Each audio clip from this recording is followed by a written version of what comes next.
Students, आज हमारा topic है concept of organising.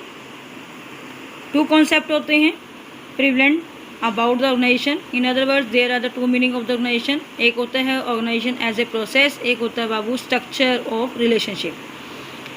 Organising as a process के अंदर कहता है कि अकॉर्डिंग टू फर्स्ट कॉन्सेप्ट आपको organising it has been considered as a process.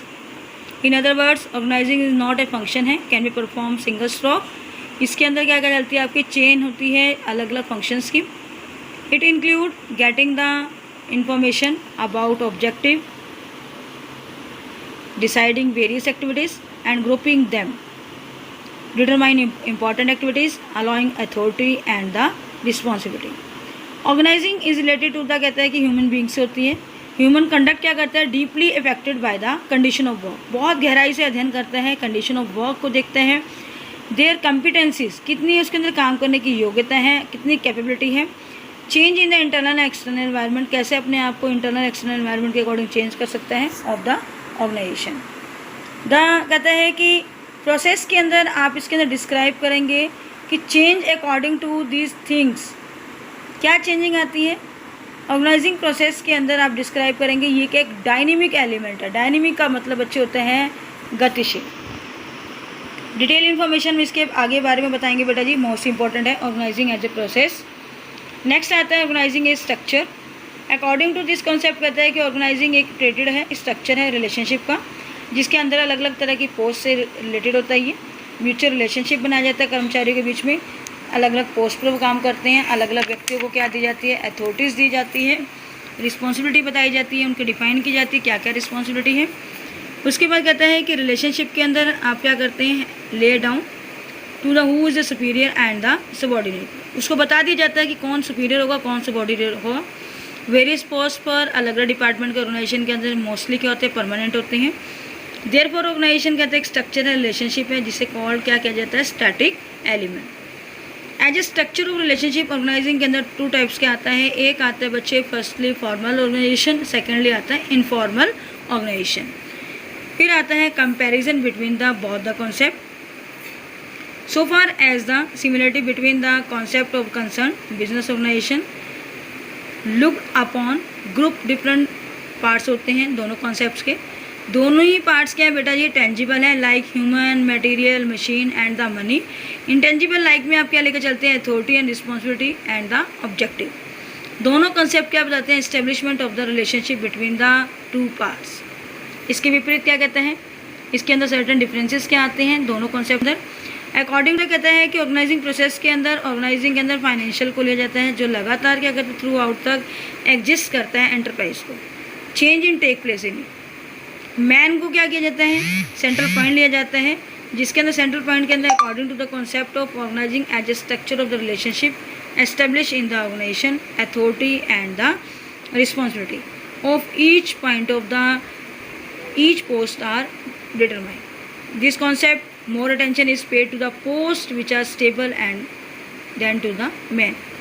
Most important question है हमारा ऑर्गेनाइजिंग प्रोसेस। फर्स्ट आता है identification and the division of work, दूसरा है डिपार्टमेंटलाइजेशन, तीसरा है असाइनमेंट ऑफ ड्यूटीज़ और फोर्थ पर आता है एस्टेब्लिशिंग रिपोर्टिंग रिलेशनशिप।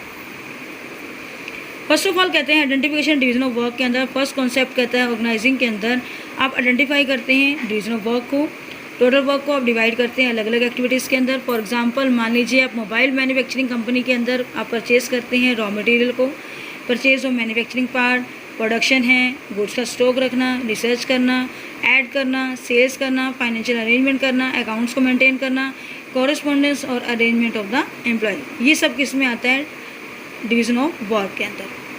फिर आता है डिपार्टमेंटलाइजेशन, अलग अलग भाग में बांटना। Departmentalisation of activities start once the various activities have been designed to achieve the objective of the company. The activities of the कहता है कि सेम नेचर की होती है। ग्रुप के अंदर आप लोगों को इकट्ठा करते हैं, पर्टिकुलर डिपार्टमेंट को काम सौंपते हैं, उसे क्या कहा जाता है, ग्रुपिंग कहा जाता है। Purchase of raw material, purchase of manufacturing parts are the, ये काम किसका दे दिया आपने, given to the purchase department.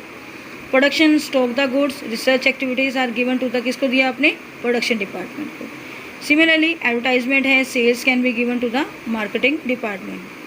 Financial arrangement करना है, मेंटेन करना है अकाउंट्स को, कॉरेस्पॉन्डेंस करना है, change in the finance department, the grouping of the activities are department have been done, show in the following diagram, जो हमने आपको सामने दिखाएंगे। Objective of the company to produce mobile phone, देखिए आपके सामने है। Purchase department, production department, marketing department, finance department और पर्सनल डिपार्टमेंट। यदि मान लीजिए आप कहते हैं कि मोबाइल है, फ़ोन है, प्रोड्यूस करता है कंपनी, अपनी मोबाइल कंपनी चलाता है, टेक्सटाइल भी साथ में चलाता है। फर्स्ट ऑफ ऑल उसे अपनी कंपनी को क्या करना, क्रिएट करना पड़ेगा। एक तरफ उसे मोबाइल फ़ोन डिवीज़न बनाना पड़ेगा, दूसरी तरफ टेक्सटाइल डिवीज़न। इसके लिए एवरी डिवीज़न के अंदर एक्टिविटीज़ को डिटरमाइन करना पड़ेगा कि काम कैसे हमने ग्रुप के अंदर बांटने हैं। डिपार्टमेंटलाइजेशन को कंप्लीट करना पड़ेगा। ये प्रोसेस जब आपकी चल पड़ेगी तो इसमें सिंगल प्रोडक्ट को जो आप करते हैं उसे फंक्शनल डिपार्टमेंट कहते हैं और मेन प्रोडक्ट को आप क्या कहते हैं, डिविजनल डिपार्टमेंट। नेक्स्ट आता है असाइनमेंट ऑफ ड्यूटीज़। ये stage responsibility of each individual और post is decided. Purchase manager will be given the task of the purchasing goods. Sale manager क्या करता है, will be given the work of the sales of goods. Advertising manager will be given to the work of the advertisement. Same way finance manager will be given to the responsibility making financial arrangement. ये सभी duties देने के बाद सबसे important क्या होता है, match आप नेचर ऑफ वर्क को करते हैं, कैपेबिलिटी को देखते हैं पर्सनस की कि वो whom the work is given, आपने किसको काम सौंपा।